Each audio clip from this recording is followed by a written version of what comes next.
Dear students, welcome back my YouTube channel. इस video में हम लोग देखेंगे जैक क्लास 9th टर्म 2 के लिए जो सोशल साइंस का एग्ज़ाम है 28 जून को, उससे रिलेटेड बहुत ही इम्पोर्टेंट वीडियो है ये। और इसमें हम लोग ज्योग्राफी क्लास 9th का चैप्टर 4 जिसका नाम है जलवायु क्लाइमेट, इसको पूरा कंप्लीट में देखेंगे। इसके सारे ठीक है अति लघु उत्तरीय, लघु उत्तरीय और दीर्घ उत्तरीय सभी प्रकार के क्वेश्चन को इस वीडियो में डिस्कस किया जाएगा। तो आप लोग चैनल पर बने रहें और अंत तक वीडियो को वॉच करते रहें और वीडियो को इसी प्रकार से शेयर कर दें। तो चलिए, 28 जून को आप सभी का एग्ज़ाम है सोशल साइंस का। तो सोशल साइंस का मॉडल सेट 1, 2 और 3 पूरा कंप्लीट है हमारे चैनल पर। प्लेलिस्ट में जाइए, प्लेलिस्ट आपका बना हुआ है JAC board class 9 term 2 all video, ठीक है। इस टाइप से प्लेलिस्ट बना हुआ है और सारे वीडियो को मैं उसी में अरेंज कर रहा हूँ, तो आप सभी के लिए काफ़ी लाभदायक होगा। तो चलिए वीडियो को देख लेते हैं। पहला क्वेश्चन है इसमें जलवायु। जलवायु क्या है, ठीक है। तो एक विशाल क्षेत्र में लंबे समयावधि में मौसम की अवस्थाओं तथा विविधताओं का कुल योग क्या कहलाता है? जलवायु। एक विशाल क्षेत्र होता है और उसमें लंबे समयावधि में मौसम की अवस्थाओं तथा विविधता का कुल योग क्या है? जलवायु है। आगे है मौसम क्या है।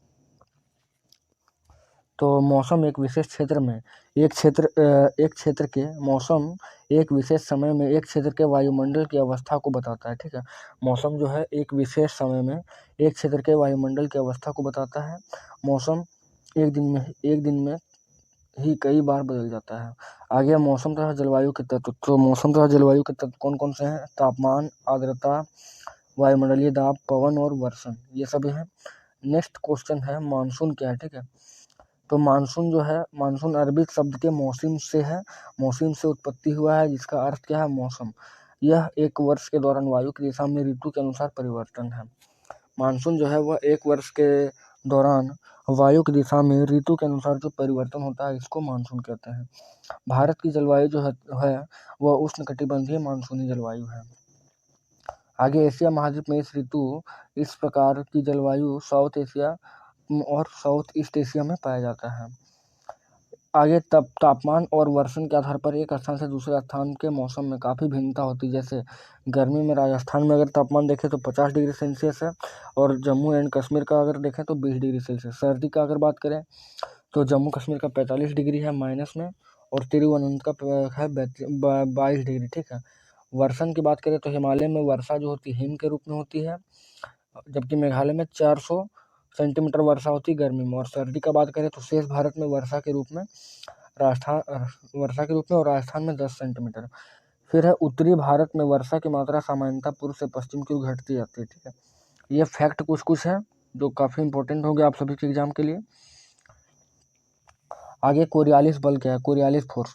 तो पृथ्वी के घूर्णन, इसका आंसर होगा कि पृथ्वी के घूर्णन के कारण उत्पन्न आभासी बल को कोरियालिस बल कहते हैं। इसके कारण पौने उत्तरी गोलार्ध में दाहिनी ओर तथा दक्षिणी गोलार्ध में बाईं ओर विक्षेपित हो जाती है और इसे क्या कहते हैं हम लोग? फेरल के नियम कहते हैं, ठीक है। फेरल के नियम कहते हैं। ये रहा फिगर। नेक्स्ट है जेट धारा क्या है, ठीक है। जेट धारा, तो देखिए ये जो है धारा के रूप में है। आंसर क्या हो गया? यह एक संकरी पट्टी में स्थित क्षोभ मंडल में अत्यधिक ऊंचाई लगभग 1200 मीटर वाली पश्चिमी हवाएं हैं। इनकी गति गर्मी में 110 किलोमीटर प्रति घंटा तथा सर्दी में 184 किलोमीटर प्रति घंटा होती है। यह 27 डिग्री नॉर्थ से 30 डिग्री नॉर्थ के अक्षांशों के बीच होती है, इसलिए इन्हें उपोष्ण कटिबंधीय पश्चिमी जेट धारा कहते हैं, क्योंकि ये पश्चिम से आती है, ठीक है। पश्चिम से आती है इसलिए इन्हें पश्चिमी जेट धारा कहते हैं। आगे भारत में ये जेट धाराएं ग्रीष्म काल को छोड़कर पूरे वर्ष 9 महीने हिमालय के दक्षिण में प्रवाहित होती रहती है। फिर पश्चिम के आने के कारण इन्हें पश्चिमी जेट धारा कहते हैं और यह उत्तर पश्चिमी राज्यों में पश्चिमी चक्रवाती विक्षोभ भी लाती है। पूर्वी जेट धारा, एक पूर्वी जेट धारा भी है जिसे उष्णकटिबंधीय पूर्वी जेट धारा कहते हैं। यह गर्मी के दिनों में प्रायद्वीपीय भारत के ऊपर लगभग 14 डिग्री नॉर्थ अक्षांश में प्रवाहित होती है। पश्चिमी चक्रवाती विक्षोभ, ठीक है। तो इसका आंसर होगा कि ठंडी के दिनों में उत्पन्न होने वाला पश्चिमी चक्रवातीय विक्षोभ भूमध्य सागरीय क्षेत्रों से आने वाले पश्चिमी प्रवाह के कारण होता है। यह प्रायः भारत के उत्तर एवं उत्तर पश्चिम क्षेत्र को प्रभावित करता है। भारत के उत्तर और उत्तर पश्चिमी क्षेत्र को प्रभावित करता है जेट धारा, पश्चिमी चक्रवाती विक्षोभ। नेक्स्ट है उष्णकटिबंधीय चक्रवात। तो होगा यह मानसूनी महीनों के साथ साथ अक्टूबर दिसंबर के महीनों में आते हैं तथा पूर्वी राज्यों के तटीय भागों को प्रभावित करते हैं और उसके प्रभाव से थोड़ा बहुत उत्तरी भारत भी चपेट में आ जाता है। नेक्स्ट है भारतीय मानसून। तो भारत की जलवायु मानसूनी पवनों से ज़्यादा प्रभावित होती है। फिर मानसून का प्रभाव उष्णकटिबंधीय क्षेत्रों में लगभग 20 डिग्री उत्तरी से 20 डिग्री दक्षिणी अक्षांश के बीच रहता है। आगे है स्थल तथा जल के गर्म एवं ठंडा होने के कारण स्थल भाग पर निम्न दाब और समुद्र के ऊपर उच्च दाब की स्थिति बन जाती है। फिर है इंडियन ओशियन में मेडागास्कर के पूर्व लगभग 20 डिग्री साउथ अक्षांश के ऊपर उच्च दाब का क्षेत्र होता है जो भारतीय मानसून को प्रभावित करता है। फिर शीत ऋतु में तिब्बत का पठार बहुत गर्म हो जाता है जिससे पठार के ऊपर समुद्र तल में 9 मीटर की ऊंचाई में उच्च दाब हाई प्रेशर का निर्माण होता है। आगे ग्रीष्म ऋतु में हिमालय के ऊपर उत्तरी पश्चिमी जेठ धारा तथा पश्चिमी प्रायद्वीपीय भारत के ऊपर उष्णकटिबंधीय पूर्वी जेठ धारा का प्रभाव होता है। नोट, इसमें एक इम्पोर्टेंट नोटिस दिया है मैंने, क्या दिया हुआ है कि जब प्रशांत महासागर के पूर्वी भाग में उच्च दाब होता है तो हिंद महासागर के पूर्वी भाग में निम्न दाब होता है। ठीक है, हिंद महासागर में। फिर दक्षिणी दोलन क्या है? तो दाब की अवस्था में नियतकालीन परिवर्तन है। दक्षिणी दोलन जो है क्या है, वो दाब की अवस्था में नियतकालीन परिवर्तन है और इसे एल नीनो भी कहते हैं। एल नीनो, तो एल नीनो इसी से जुड़ा एक लक्षण है। ठीक है, एल नीनो। तो इसका आंसर देख लेते हैं। तो इस एल नीनो को क्या बोलते हैं? इसे एनसो भी कहते हैं, मतलब एल नीनो सदर्न ओसिलेशन कहा जाता है। ठीक है, और यह एक समुद्री गर्म जलधारा है और स्पेनिश शब्द है एल नीनो। इसका अर्थ क्या होता है? बच्चा। तो पेरूट की ठंडी धारा के स्थान पर प्रत्येक 2 या 5 वर्ष के अंतराल में पेरू तट पर बहती है और एल नीनो की उपस्थिति समुद्र की सतह के तापमान को बढ़ा देती है। एल नीनो की जो उत्पत्ति है वो क्या करती है? समुद्र के तापमान की सतह को बढ़ा देती है। क्रिसमस के समय बहता है इसलिए यह बेबी क्राइस्ट को व्यक्त करता है। ठीक है, बेबी क्राइस्ट को, मतलब इसका क्या अर्थ होता है कि जीसस। ठीक है, जीसस या क्राइस्ट। आगे ITCZ क्या है? तो ITCZ का फुल फॉर्म होता है इंटर ट्रॉपिकल कन्वर्जेंस जोन, मतलब अंतर उष्ण कटिबंधीय अभिसरण क्षेत्र। तो क्या होगा कि विषुवत रेखा के 5 डिग्री उत्तरी में विस्तृत गर्त एवं निम्न दाब का क्षेत्र लो प्रेशर होता है। ITCZ के पास ही उत्तर पूर्वी व्यापारिक तथा दक्षिण पूर्वी व्यापारिक पवनें मिलती है। जहाँ पर ये ITCZ होता है वहीं पर उत्तर पूर्वी व्यापारिक पवन और दक्षिण पूर्वी व्यापारिक पवन मिलती है। यह सूर्य के आभासी गति के साथ साथ नॉर्थ या साउथ की तरफ खिसक जाता है, जबकि 5 डिग्री नॉर्थ के बीच में। ठीक है, ITCZ क्या होता है? हवाओं के टकरा कर ऊपर उठने का क्षेत्र, मतलब लो प्रेशर का क्षेत्र होता है। ये जो है ये लो प्रेशर का क्षेत्र है। ठीक है, यहीं से जो हवाएं हैं इधर से भी आती है और इधर से भी जाती है और ये टकरा कर जो है वो ऊपर उठना शुरू कर देती है। आगे मानसून का आगमन।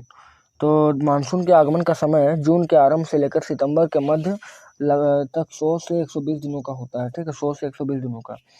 फिर है मानसून के आगमन के समय कई दिनों तक वर्षा होती है तथा साथ ही साथ सामान्य वर्षा में अचानक वृद्धि हो जाती है, जिसे क्या कहते हैं? मानसून का प्रस्फोट कहते हैं। अब मानसून का प्रकार है, तो मानसून के 2 प्रकार मुख्य होते हैं, जैसे उत्तर पूर्वी मानसून और इसका क्या है? नॉर्थ पूर्वी मानसून बोलते हैं इसे, और पश्चिमी विक्षोभ। 2 प्रकार की वर्षा होती है उत्तर पूर्वी मानसून से। और दक्षिण पश्चिमी मानसून में 2 शाखा है, अरब सागर शाखा और बंगाल की खाड़ी शाखा। तो इसका आंसर हुआ कि अरब सागर शाखा और बंगाल की खाड़ी शाखा दोनों गंगा के मैदान के उत्तर पश्चिमी भाग में आपस में मिल जाती है। यहाँ पर मिल रही है, देखिए ये फिगर में मिल रही है। फिर दिल्ली में मानसूनी वर्षा बंगाल की खाड़ी शाखा से जून के अंतिम सप्ताह 29 जून तक होती है। जुलाई के प्रथम सप्ताह में मानसूनी पवनें यूपी, पंजाब, हरियाणा, पूर्वी राजस्थान तक पहुंच जाती है। मानसून की वापसी भारत के उत्तर पश्चिमी राज्यों में सितंबर के प्रारंभ में होती है। फिर अक्टूबर तक भारतीय प्रायद्वीप तक आ जाती है। ठीक, अक्टूबर तक भारतीय प्रायद्वीप तक आ जाती है और दिसंबर के प्रारंभ में पूरे भारत से मानसून की वापसी हो जाती है। और मानसून की सबसे पहली वर्षा कहाँ पर होती है? द्वीपों में। ये काफ़ी इंपॉर्टेंट फैक्ट है। तो मानसून की पहली वर्षा जो होती है वो द्वीपों में होती है। आगे है ऋतुएं। तो भारत में मुख्यतः 4 ऋतुएं। ठीक है, भारत में जो है मुख्यतः 4 ऋतुएं हैं। कौन कौन से? तो शीत ऋतु, ग्रीष्म ऋतु, वर्षा ऋतु मतलब मानसून का आगमन, और मानसून की वापसी, परिवर्तनीय मौसम इसको कहते हैं। ये 4 प्रकार के जो है वो ऋतु पाई जाती है। तो सबसे पहले देखेंगे शीत ऋतु को, ठीक है। शीत ऋतु, तो शीत ऋतु जो होती है नवंबर से फरवरी तक होती है नॉर्थ इंडिया में। फिर है नॉर्थ इंडिया मतलब उत्तरी भारत में सितंबर तक जनवरी सबसे ठंडा महीना होता है, और फिर तापमान दक्षिण से उत्तर की ओर जाने पर घट जाता है। और शीत ऋतु में साउथ इंडिया का तापमान, ठीक है, शीत ऋतु में दक्षिणी भारत का तापमान 25 डिग्री सेल्सियस होता है, जबकि उत्तरी भारत का तापमान जो होता है 10 से 15 डिग्री सेल्सियस के बीच होता है, ठीक है। नेक्स्ट है हिमालय के ऊपरी ढालों पर हिमपात होता है तथा शेष उत्तरी भारत में तुषारपात होती है। यह है हमारे शीत ऋतु की पूरी विशेषता। और भी है, इसमें क्या है कि शीत ऋतु उत्तर पूर्वी व्यापारिक पवनें बहती है। यह स्थल से समुद्र की ओर चलती है, इसलिए ड्राई होती है और हमारे शरीर की नमी सोख लेती है, जिससे हमारे गाल फटने लगते हैं। नेक्स्ट, शीत ऋतु में पवनों पर वर्षा हिमपात के रूप में तथा मैदानों में वर्षा के रूप में होती है। यह रबी की फसल के लिए बहुत उपयोगी होती है। शीत ऋतु में उत्तर भारत, ठीक है, उत्तर भारत में रबी फसल का मौसम होता है शीत ऋतु में। आगे महावट क्या है, तो शीत ऋतुकाल में वर्षा का स्थानीय रूप जो होता है वो महावट कहलाता है, ठीक है। शीत ऋतु में और शीतकाल में वर्षा का स्थानीय रूप, इसे क्या कहते हैं, महावट कहते हैं। आगे ग्रीष्म ऋतु, तो वर्षा दक्षिण पश्चिम मानसून से होती है ग्रीष्म ऋतु में। फिर है मार्च से मई तक ग्रीष्म ऋतु चलता है। आगे मार्च में दक्कन का पठार का तापमान 42 डिग्री सेंटीग्रेड तथा मई में उत्तर पश्चिमी भारत का तापमान कितना है, 45 डिग्री सेंटीग्रेड। और 21 मार्च के बाद सूर्य होता है उत्तरायण होने लगता है, तो ITCZ भी उत्तर की ओर खिसकता है। परिणाम स्वरूप उत्तर भारत गर्म हो जाता है। फिर प्रायद्वीपीय भारत में समुद्री प्रभाव के कारण तापमान कम होता है, और उत्तरी भारत में मार्च अप्रैल में लू चलती है जो गर्म धूल भरी शुष्क हवा होती है। आगे उत्तरी भारत में कई महीनों में धूल भरी आंधियां आती है जो थोड़ी बहुत आराम पहुंचाती तथा तापमान को कम करती है और ठंडी हवा के साथ हल्की वर्षा भी लाती है। आगे है इस समय कभी कभी तीव्र हवाओं के साथ मूसलाधार वर्षा होती है तथा यह बैसाख महीने में घटित होती है, जिसे पश्चिम बंगाल में इसे काल बैसाखी कहते हैं। ग्रीष्म ऋतु के अंत में कर्नाटक और केरला मानसून के आगमन से पहले वर्षा होती है, जिससे आम जल्दी पड़ जाते हैं, इसलिए इसे क्या कहते हैं, आम्र वर्षा, काफी इंपॉर्टेंट था। आगे है वर्षा ऋतु या मानसून का आगमन, तो इसका जो काल होता है वो होता है जून मतलब जुलाई से अक्टूबर तक। फिर दक्षिण पूर्वी व्यापारिक पवनों का समय होता है। यह जो होता है वो दक्षिण पूर्वी व्यापारिक पवनों का समय होता है, और यह पवनें महासागरों से आती है जिसमें बहुत नमी होती है, और ये 30 किलोमीटर प्रति घंटा की रफ्तार से चलती है और वर्षा कराती है, ठीक है, वर्षा कराती है। आगे दक्षिण पश्चिमी मानसूनी पवनें भारत के मौसम को पूरी तरह परिवर्तित कर देती है। जैसे प्रारंभ में ही वेस्टर्न घाट पर 250 सेंटीमीटर से अधिक वर्षा हो जाती है, ठीक है, शुरुआत में ही। आगे इस मौसम की सबकी अधिकतर वर्षा देश के उत्तर पूर्वी भागों में होती है, विशेषकर गारो, खासी और जयंतिया पहाड़ियों पर। मासिनराम 1180 सेंटीमीटर वार्षिक वर्षा होती है। मासिनराम का मतलब क्या होता है, स्टैगलाइट और एवं स्टेलमाइट गुफा के लिए प्रसिद्ध है यहाँ पर, ठीक है, मासिनराम। आगे गंगा घाटी में पूर्व से पश्चिम की ओर वर्षा घटती जाती है। मानसून को इसकी अनिश्चितता के लिए जाना जाता है। मानसून किसानों के लिए एक जुआ होता है। आगे मानसून की वापसी मतलब परिवर्तनीय मौसम, ठीक है। तो मानसून की वापसी किस प्रकार है, तो अक्टूबर और नवंबर का महीना गर्म वर्षा ऋतु से शीत ऋतु में परिवर्तन का काल होता है। मानसून की वापसी होने से आसपास साफ एवं तापमान में वृद्धि हो जाती है। दिन का तापमान उच्च एवं रातें ठंडी एवं सुहानी होने लगती है। फिर है क्वार की उमस, तो अक्टूबर नवंबर महीने में उच्च तापमान और उच्च आर्द्रता वाली अवस्था के कारण दिन का मौसम असहज होता है, इसे क्वार की उमस कहते हैं। अक्टूबर में उत्तरी भारत का तापमान गिरने लगता है और नवंबर के प्रारंभ में निम्न दाब वाली अवस्था बंगाल की खाड़ी तथा पर स्थानांतरित हो जाती है। यह स्थानांतरण चक्रवाती निम्न दाब से संबंधित होता है जो अंडमान सागर के ऊपर उत्पन्न होता है। यह पूर्वी तट पर भयंकर वर्षा कराती है और इस समय चक्रवातें भी काफी ज्यादा आती है, ठीक है। और कोरोमंडल तट पर अधिकतर वर्षा इन्हीं चक्रवातों के अवदाब के कारण होता है। फिर मानसूनी पवनों के लाभ, तो मानसूनी पवनों के क्या क्या लाभ होते हैं, तो सबसे पहले मानसूनी पवनों के लाभ में कृषि की प्रक्रिया में तेजी लाती है, और आगे है जल की भारी मात्रा होती है इसमें। फिर संपूर्ण देश को एक सूत्र में बांधती है और नदी घाटियों पर इन जलों का संवहन करती है। नदी घाटियों पर इन जलों का जो है वो क्या करती है, संवहन करती है, ठीक है। आगे भारत की जलवायु को प्रभावित करने वाले कौन कौन से कारक हैं। भारत की जलवायु को जो है कौन कौन से कारक प्रभावित करते हैं। तो भारत की जलवायु को निम्न प्रमुख कारक हैं जो प्रभावित करते हैं, जैसे सबसे पहले अक्षांश। अक्षांश, सेकंड है वायु दाब, तीसरा है समुद्र से दूरी, चौथा है ऊंचाई, पांचवा है पवन, छठा है पश्चिमी विक्षोभ और सातवां है महासागरीय धाराएं। ये जो है 7 प्रकार की जो है कारक है जो भारत की जलवायु को काफी ज्यादा इफेक्ट करती है, प्रभावित करती है। नेक्स्ट क्वेश्चन है, भारत में मानसूनी प्रकार की जलवायु क्यों है। ठीक है, भारत में जो है मानसूनी प्रकार की जलवायु क्यों है। तो भारत उष्णकटिबंधीय क्षेत्र में स्थित है। कर्क रेखा 23.5 डिग्री इसके लगभग बीचों बीच से गुजरती है। मानसूनी पवनें मुख्यतः 20 डिग्री उत्तरी अक्षांश से 20 डिग्री दक्षिणी अक्षांश के बीच चलती है, क्योंकि भारत की स्थिति लगभग इसी क्षेत्र में है, इसलिए यहाँ मानसूनी जलवायु पाई जाती है। उत्तर में स्थित हिमालय और दक्षिण में स्थित हिंद महासागर भी भारत को मानसूनी जलवायु वाला क्षेत्र बनाने में मदद करता है। मानसूनी जलवायु में पवनें मौसम के अनुसार अपनी दिशा में परिवर्तन लाती है। आगे क्वेश्चन है, भारत के किस भाग में दैनिक तापांतर अधिक होता है और क्यों। ये सब काफी इंपॉर्टेंट क्वेश्चन है, इससे सवाल कभी बाहर आ ही नहीं सकता है दोस्तों। एक बार आप भरोसा जताएं मेरे चैनल के ऊपर। फिर भारत के किस भाग में दैनिक तापांतर अधिक होता है और क्यों। तो तापमान की दृष्टि से भारत के थार मरुस्थल का दैनिक तापमान सबसे अधिक होता है। इसका मुख्य कारण यह है कि यहाँ दूर दूर तक रेत का विस्तार पाया जाता है। दिन के समय रेत गर्म हो जाती है और रात के समय रेत काफी ठंडी हो जाती है, जिससे यहाँ पर तापमान घटता बढ़ता है और दैनिक तापांतर काफी अधिक प्रभावित होती है। थार मरुस्थल क्षेत्र में दिन का तापमान 50 डिग्री सेंटीग्रेड हो जाता है और उसी रात तापमान घटकर हिमांक के आसपास पहुंच जाता है। ठीक है, नेक्स्ट क्वेश्चन है कि जेठ धाराएं क्या है, यह किस प्रकार भारत की जलवायु को प्रभावित करती है। तो सबसे पहले जेठ धारा देख लेते हैं। तो जेठ धारा होती है, यह सक्रिय पट्टी में स्थित क्षोभ मंडल में अत्यधिक ऊंचाई 1200 मीटर वाली पश्चिमी हवाएं हैं। इनकी गति गर्मी में 110 किलोमीटर प्रति घंटा तथा सर्दी में 184 किलोमीटर प्रति घंटा होती है। इन्हें जेठ धारा कहते हैं। इसकी प्रमुख 2 शाखा होती है, पूर्वी जेठ धारा और पश्चिमी जेठ धारा। यह भारतीय जलवायु को निम्न तरीके से प्रभावित करती है। किस प्रकार प्रभावित करती है ये देख लेते हैं। तो ग्रीष्मकाल को छोड़कर पूरे वर्ष लगभग 9 महीने हिमालय के दक्षिण में प्रभावित करती है और भारतीय मानसून को प्रभावित करती है। फिर उत्तर पश्चिमी राज्यों में पश्चिमी चक्रवाती विक्षोभ भी लाती है। नेक्स्ट है, शीत ऋतु में यह भारतीय जलवायु पर खास प्रभाव डालती है। हाँ, ये क्वेश्चन है, मानसून क्या है। मानसून में विराम से आप क्या समझते हैं। तो मानसून शब्द की उत्पत्ति अरबी भाषा के शब्द मौसम से हुई है, जिसका अर्थ है मौसम अथवा ऋतु। इस प्रकार जो पवनें ऋतु के अनुसार अपनी दिशा में परिवर्तन लाती है उन्हें मानसूनी पवन कहा जाता है। मानसून में विराम क्या है।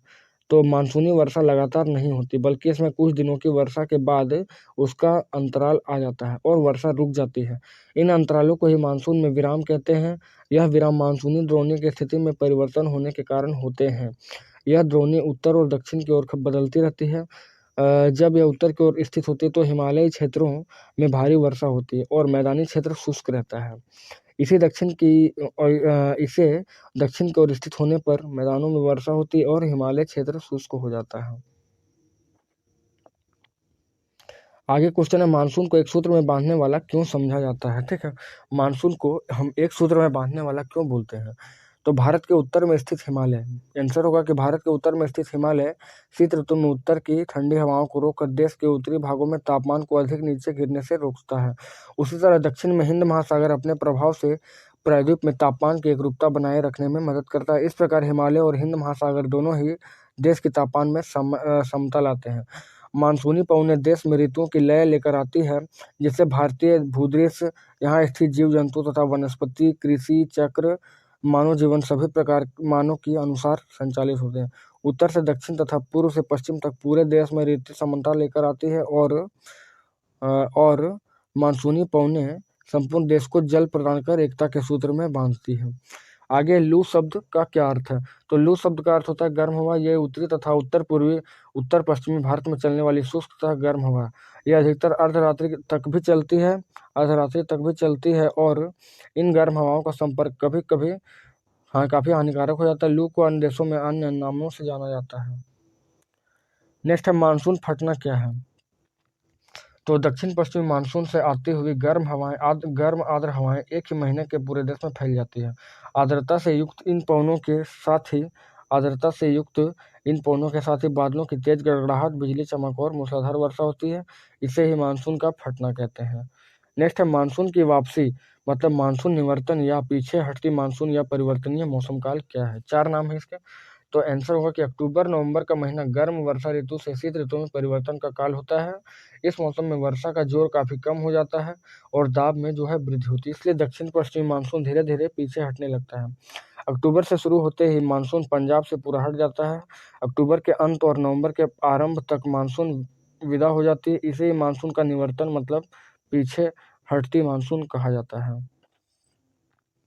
नेक्स्ट जलवायु और मौसम में अंतर बताना है। तो एक साइड लिखेंगे जलवायु और दूसरे साइड लिखेंगे मौसम, और अंतर देखेंगे कि जलवायु क्या होती है। किसी स्थान की लंबी अवधि के मौसम की दशाओं की औसत अवस्था को जलवायु कहते हैं, और किसी स्थान के विशेष समय के वायुमंडलीय दशाओं जैसे तापमान, वर्षा, आर्द्रता आदि को क्या कहा जाता है, मौसम, वेदर। आगे जलवायु लगभग अस्थायी रहता है, मौसम समय समय पर बदलता रहता है। फिर जलवायु एक स्थान पर एक ही प्रकार की होती है, जबकि एक ही स्थान पर मौसम जो होते हैं कई प्रकार के हो सकते हैं। फिर जलवायु की दशाएं जो होती है वर्ष भर एक समान रह सकती है, और मौसम की अवधि कुछ घंटे से लेकर कुछ दिनों की होती है। ठीक है, ये रहा। आगे है भारतीय उपमहाद्वीप में वायु की दिशा में मौसमी परिवर्तन क्यों होता है। ठीक है, मौसमी परिवर्तन क्यों होता है। तो आंसर होगा कि सूर्य के उत्तरायण के कारण स्थल एवं जल के गर्म एवं ठंडे होने की प्रक्रिया के कारण शीत ऋतु में भारत के उत्तरी पश्चिमी मैदानी भाग बहुत अधिक गर्म हो जाता है, जिससे यहाँ निम्न दाब का क्षेत्र विकसित हो जाता है। इसके विपरीत दक्षिणी में हिंद महासागर के ऊपर ठंड के कारण उच्च वायुदाब बन जाता है, जिससे पवनें हिंद महासागर के उच्च वायुदाब से मैदानी भाग में निम्न वायुदाब के क्षेत्र की ओर ले चलती है। जबकि शीत ऋतु में यह स्थिति उलट जाती है। सूर्य के दक्षिणायन के कारण भारतीय उपमहाद्वीप में ठंड पड़ने लगते हैं, जिससे हिमालय के ऊपर में उच्च वायुदाब का क्षेत्र बनता है, जबकि हिंद महासागर के ऊपर निम्न वायुदाब केंद्र बनता है। इस कारण शीत ऋतु में पवनें उत्तर से पूर्व से दक्षिण पश्चिम की ओर चलती है। इस प्रकार कहा जा सकता है भारतीय उपमहाद्वीप में वायु की दिशा में मौसमी परिवर्तन होता है। नेक्स्ट क्वेश्चन है, भारत में अधिकतर वर्षा कुछ ही महीनों में होती है, क्यों? इसको आपको बताना है। तो भारत मानसूनी जलवायु वाला देश है। इस जलवायु में पवनों की दिशा में ऋतु के अनुसार जो है परिवर्तन होता रहता है। भारत में अधिकतर वर्षा जून से सितंबर के बीच होती है, क्योंकि इस समय में दक्षिण पश्चिमी मानसून सक्रिय होता है। भारत में दक्षिण पश्चिमी मानसून से ही 95% से अधिक वर्षा होती है। यह पवनें हिंद महासागर से आती है, जिसमें काफ़ी ज़्यादा जलवाष्प होता है, जो वर्षा कराने में सक्षम होता है। सितंबर के बाद पवनों की दिशा उलटने लगती है और यह स्थल से समुद्र की ओर चलने लगता है, जिसमें वर्षा कराने लायक जलवाष्प नहीं होता। यही कारण है कि भारत में अधिकतर वर्षा कुछ ही महीनों में होती है। आगे तमिलनाडु तट पर शीत ऋतु में वर्षा होती है, क्यों? तो तमिलनाडु तट पर शीत ऋतु में वर्षा होने के निम्न कारण हैं। सबसे पहला क्या है कि तमिलनाडु तट दक्षिण पश्चिमी मानसून के वृष्टि छाये क्षेत्र में पड़ने के कारण गर्मी में वर्षा प्राप्त नहीं करता है। शीत ऋतु में तमिलनाडु तट उत्तरी पूर्वी पवनों के प्रभाव क्षेत्र में पड़ता है। ये पवनें शुष्क होती है। ठीक है, ये पवनें जो है शुष्क होती है। आगे जिस समय उत्तर पूर्वी पवनें बंगाल की खाड़ी के ऊपर से गुजरती है तो ये नमी ग्रहण कर लेती है, और जब ये पवनें तमिलनाडु तट पर पहुंची तो ऊपर उठकर संघनित हो जाती है और वर्षा करवा देती है। आगे पूर्वी तट डेल्टा वाले क्षेत्र में प्राय चक्रवात आते हैं, क्यों? पूर्वी तट डेल्टा वाले क्षेत्र में प्राय चक्रवात क्यों आते हैं, इसका व्याख्या करना है। तो आंसर होगा कि अक्टूबर नवंबर के महीनों में लौटती हुई मानसूनी पवनें उत्तर पूर्व बंगाल की खाड़ी में आ जाती है, और इन शुष्क पवनों के कारण अंडमान सागर के ऊपर चक्रवाती निम्नदाब विकसित होता है। यह चक्रवात पूर्वी तट पर स्थित गोदावरी, कृष्णा, कावेरी के डेल्टा क्षेत्र को पार करते हुए व्यापक वर्षा कराते हैं। यह विनाशकारी चक्रवात कभी कभी उड़ीसा, पश्चिम बंगाल और बांग्लादेश के तटीय क्षेत्र को भी प्रभावित करती है। आगे है राजस्थान गुजरात के क्वेश्चन नंबर 15। राजस्थान गुजरात के कुछ भाग तथा पश्चिमी घाट का वृष्टि छाया क्षेत्र सूखा प्रभावित होता है, क्यों? आंसर हुआ कि राजस्थान गुजरात पश्चिमी घाट के वृष्टि छाया क्षेत्र सूखा से प्रभावित हैं, जिसका निम्न कारण है। कौन कौन सा? तो इस सभी वृष्टि छाया क्षेत्र में बहुत कम वर्षा होती है। इससे इन क्षेत्रों में भी पानी की मांग के लिए, कृषि की सिंचाई के लिए तथा अन्य कामों के लिए हर समय रहती है जरूरत। आगे अगर वर्षा ना हो तो तुरंत सूखे की स्थिति उत्पन्न हो जाती है। फिर इन क्षेत्रों में पथरीली भूमि होने के कारण नहरें तथा कुएं खोदना सरल नहीं है। इस प्रकार इन क्षेत्रों में सिंचाई के साधन जो है विकसित नहीं है। आगे क्वेश्चन है, भारत की जो जलवायु है उसकी अवस्थाओं की क्षेत्रीय विभिन्नताओं को उदाहरण सहित समझाएं। तो आंसर होगा कि भारत की जलवायु मानसूनी है। इसके प्रतिरूप में एकरूपता होते हुए भी हमारे देश की जलवायु अवस्था में स्पष्ट रूप से प्रादेशिक विभिन्नताएं देखी जाती है। तापमान, वर्षा के रूप तथा मात्रा, वायुदाब, पवनों की दिशा आदि में क्षेत्रीय विभिन्नताएं देखने को मिलती है। इसे निम्न बिंदु से स्पष्ट किया जा सकता है, ठीक है। जैसे सबसे पहले तापमान में विभिन्नता, वर्षण के रूप, तापमान में विभिन्नता, वर्षण के रूप, वर्षा की मात्रा में विभिन्नता, वर्षा के वितरण में विभिन्नता और पवनों की दिशा में विभिन्नता। इन सभी उदाहरणों के माध्यम से कहा जाता है कि भारत की जलवायु अवस्थाओं में व्यापक क्षेत्रीय विभिन्नताएं देखने को मिलती हैं।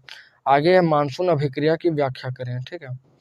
मानसून अभिक्रिया की व्याख्या करें तो भारत की जलवायु मानसूनी पवनों से बहुत अधिक प्रभावित होती है। मानसून का प्रभाव उष्णकटिबंधीय क्षेत्रों में लगभग 20 डिग्री उत्तरी अक्षांश से 20 डिग्री दक्षिणी अक्षांश के मध्य रहता है। मानसून अभिक्रिया के निम्न तथ्यों से व्याख्या किया जा सकता है। सबसे पहले कैसे कि सूर्य के उत्तरायण के साथ ही स्थल और जल के गर्म एवं ठंडा होने की प्रक्रिया के कारण भारत के स्थल भाग पर निम्न दाब का क्षेत्र बनता है, जबकि दक्षिण में समुद्री भाग में उच्च दाब रहता है, ठीक है, उच्च दाब रहता है। आगे सूर्य के उत्तरायण के साथ ही अंतः उष्णकटिबंधीय अभिसरण क्षेत्र ITCZ गंगा के मैदान की ओर खिसक जाता है। ITCZ निम्न दाब वायुदाब का क्षेत्र होता है। ये विषुवतीय गर्त हिंद महासागर के पवनों को अपनी ओर खींचता है। ग्रीष्म ऋतु में हिमालय के उत्तर में पश्चिमी जेट धाराओं का तथा भारतीय प्रायद्वीप के उत्तर पूर्वी जेट धाराओं का प्रभाव होता है। इन सभी अभिक्रियाओं के तहत भारतीय मानसून की व्याख्या किया जा सकता है। क्वेश्चन नंबर 18, भारत में होने वाली मानसूनी वर्षा एवं उसकी विशेषताएं को बताएं। भारत में होने वाली मानसूनी वर्षा और उसकी विशेषता को बताना। तो मानसून वे पवनें होती है जो समय समय पर अपनी दिशा पूर्णतया बदल लेती है। इसी के परिणाम स्वरूप ऋतुओं का चक्र चलता है। तो मानसूनी वर्षा की विशेषता, इस ऋतु के आरंभ में पश्चिमी घाटों की पवनाभिमुख ढालों पर भारी वर्षा प्राप्त कराती है। वृष्टि छाया क्षेत्र जैसे दक्कन पठार और मध्य प्रदेश के कुछ भागों में भी वर्षा होती है। भारत में उत्तर पूर्वी भाग में सर्वाधिक वर्षा होती है, जैसे मौसिनराम। फिर उष्णकटिबंधीय दाब की बारंबारता और गहनता के कारण भी मानसूनी वर्षा की मात्रा और दिशा बदलती जाती है। भारत में अधिकांश वर्षा मानसूनी वर्षा के कारण होती है। आगे क्वेश्चन है, भारत में वर्षा की मात्रा पूर्व से पश्चिम की ओर घटती जाती है, क्यों? इसका व्याख्या करना है। तो प्रायद्वीपीय भारत की आकृति त्रिभुजाकार है। प्रायद्वीपीय भारत की आकृति त्रिभुजाकार है, जिसके कारण मानसून दो भागों में बढ़ जाता है। कौन कौन? अरब सागर शाखा और बंगाल की खाड़ी शाखा। तो अरब सागर शाखा, तो क्या होता है कि आर्द्रता से युक्त बंगाल की खाड़ी शाखा बहुत तेजी से गति करती हुई उत्तर पूर्व में प्रवेश करती है और वहां पर स्थित पहाड़ियों से टकराकर घनघोर वर्षा करती है। यहाँ ऊंचे पर्वत है, जिसके कारण मानसून पवनें पश्चिम में गंगा के मैदान के तरफ मुड़ जाती है। जैसे जैसे ये पवनें पश्चिम की तरफ बढ़ती है, वैसे वैसे इनकी आर्द्रता कम होती जाती है। यही कारण है कि भारत में पूर्व से पश्चिम की ओर वर्षा की मात्रा घटती जाती है। इस चैप्टर का जो है अंतिम क्वेश्चन है कि शीत ऋतु की अवस्था और इसकी विशेषता को बताना है। तो शीत ऋतु की अवस्था और विशेषता निम्न है। इसमें क्या होती है कि दिन गर्म होते हैं और रात जो है ठंडी होती है। दिन भी छोटी होती है और रात बड़ी होती है शीत ऋतु में। आगे नवंबर से आरंभ और फरवरी तक ये रहती है कम्प्लीटली। फिर शीत ऋतु में तापमान दक्षिण से उत्तर की ओर बढ़ने पर घटता है। तापमान जो होता है वो दक्षिण से उत्तर की ओर बढ़ने पर घटता जाता है। फिर भारत में उत्तर पूर्वी व्यापारिक पवनें प्रभावित होती है। इनके कारण कुछ मात्रा में वर्षा तमिलनाडु के तट पर होती है। फिर शीत ऋतु में आसमान जो होती है वो साफ होती है, तापमान तथा आर्द्रता कम और पवनें शिथिल और परिवर्तित होती है।